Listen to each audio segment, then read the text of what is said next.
Hello student, in standard 8, today we are discussing our third chapter, second part, Indian Constitution. In last part, we discussing about how to frame the constitution of our India and what is whose person made that constitution, on which date, how many sessions, how many times taken by this preparing constitution. Okay. So now today we discuss what is in that constitution. हमारे constitution में क्या है? What their salient features? Salient features means उसके main features क्या है constitution के? So let's start. There is the total 5 salient features. That is, the first one is the democratic rules, second one is the secularism, third one is the republic, fourth one is the federal state, and fifth one is the fundamental rights. In fundamental rights, in your book giving the 5 rights, as per the constitution there is the 6 rights, and वो हम 9th standard में discuss करेंगे detail में. So first of all we start with the democratic rules. What is democratic rules? The democratic rules means the rule by the public, rule by the people, rule by the one person on the behalf of the public.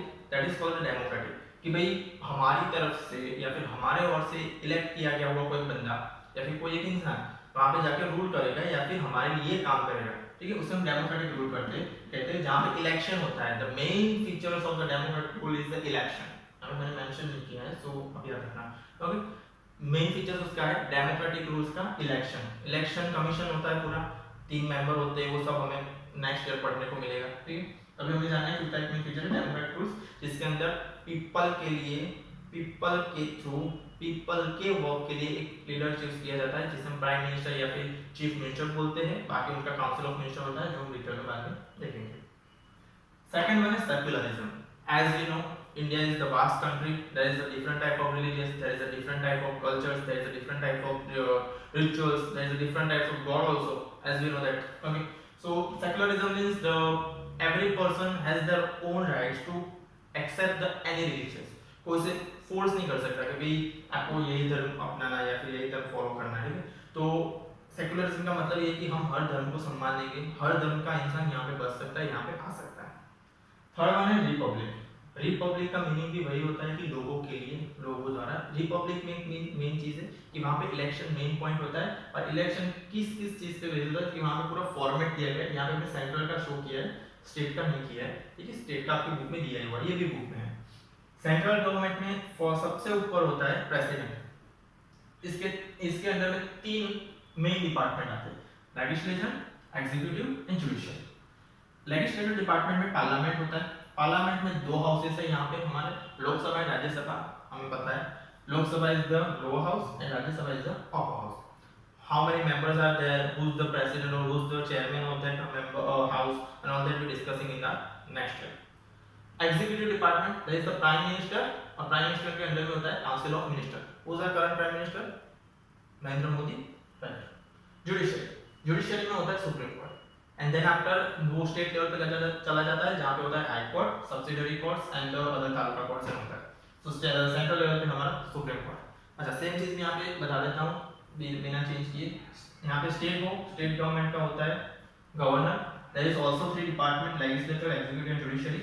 Legislature में आएगा और legislative council and legislative assembly. Executive में chief minister and council of minister या फिर cabinet minister. Judiciary में आएगा high court and other court and taluka court. Okay. The fourth one is the federal state.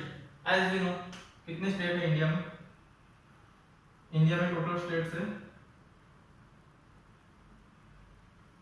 अभी as per the new amendment देखें हम तो there is a 28 state and 9 union territories. Okay. But in your book giving there is a 29 states. State 29 है and UT कितनी है, मतलब union territories कितनी है? टोटल 7. ओके, तो इन सब को मिला के पूरा एक स्टेट बनता है जिसे फेडरल स्टेट बोला जाता है. ठीक है, India is a federal state because there is so many states, so many cultural states. Okay, अलग हर स्टेट का कल्चर अलग अलग है और सबको मिला के आफ्टर द इंडिपेंडेंस सबको मिला के बना है पूरा इंडिया. इसलिए इसको फेडरल स्टेट बोला जाता है. That means the union. Okay, union of the state, इसलिए उसको यूनियन गवर्नमेंट बोलते हैं, यूनियन स्टेट भी बोलते हैं, यूनियन गवर्नमेंट बोलते हैं. ठीक है, फिफ्थ नंबर है हमारा फंडामेंटल राइट्स. 5 राइट यहाँ पे दिए हैं. The first one is the equality before the law. Second is the freedom of religious. Equality before the law, every person are equal as per the law. कोई person अलग नहीं है, चाहे वो छोटी जात का हो, ऊंची जात का हो, अमीर हो, गरीब हो, मिडिल क्लास हो, एजुकेटेड हो, अनएजुकेटेड हो, लेडीज हो, जेंट्स हो, चाइल्ड हो, ठीक है, कोई भी हो, बूढ़ा हो, जवान हो, ठीक है, कोई भी हो, हर इंसान की इक्वल राइट्स दिए हैं, खुद के उनके राइट दिए गए हैं। After the 18 years as you know election का राइट है, वोटिंग का राइट है हमें, ठीक है, after the 21 years you can take a part as a member in that election. Okay, so equality before the law कि हर इंसान को इक्वल राइट दिया गया है। सेकंड नंबर है freedom of the religion. Freedom of the religion means कि हर इंसान को अपना धर्म खुद पसंद करने का, खुद सिलेक्ट करने का अधिकार है। कोई उसको फोर्स नहीं कर सकता कि आप मुस्लिम बन जाओ, आप हिंदू बन जाओ, आप सिख बन जाओ, आप जैन बन जाओ, बुद्ध बन जाओ, ठीक, उसकी उस इंसान की सोच है, उस इंसान की पसंद है कि उसे कौन सा धर्म एक्सेप्ट करना है। थर्ड वन है freedom of association and the peaceful assembly.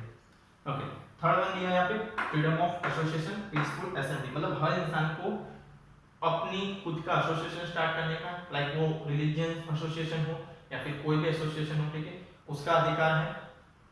फिर या फिर कोई भी असेंबली बना सकता है किसी, लाइक हमारे यहाँ पे आरएसएस करके है, ठीक है, राष्ट्रीय स्वयंसेवक संघ है, ठीक है, तो उसका मेन एम क्या है, अपने रिलीजियस, हिंदू रिलीजियस को बढ़ावा देना, उसका प्रचार करना, ठीक है, ऐसा जरूरी नहीं कि उसे प्रचार ही करता है, अभी कोरोना में हमें हेल्प भी, ठीक है, तो that means that association is a peaceful association, दो चलता है उसका।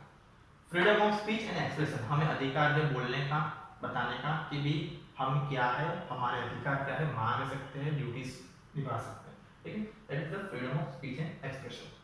Right to constitutional remedies for the protection of civil rights. अब ऊपर के जो 4 राइट्स आपने दिए हैं, कॉन्स्टिट्यूशन में 6 है, 5 है, ठीक है, उस राइट्स में से कोई भी एक राइट्स अगर लैप्स हो जाता है, कोई भी एक राइट्स अगर चला जाता है, तो how can we get it again return through this right to constitutional remedies for the protection of civil rights। हमारे जो सिविल राइट्स है, अगर उनमें से कोई राइट्स एक चला जाता है तो हमें वो वापस मिल सकते हैं थ्रू दिस आर 6 राइट्स। तो ये था हमारा पूरा चैप्टर, 2 पार्ट में डिवाइड हुआ, उसके सैलिएंट फीचर आज हमने देखे, पिछले पार्ट में हमने देखा था कि कॉन्स्टिट्यूशन कैसे बना। Thank you.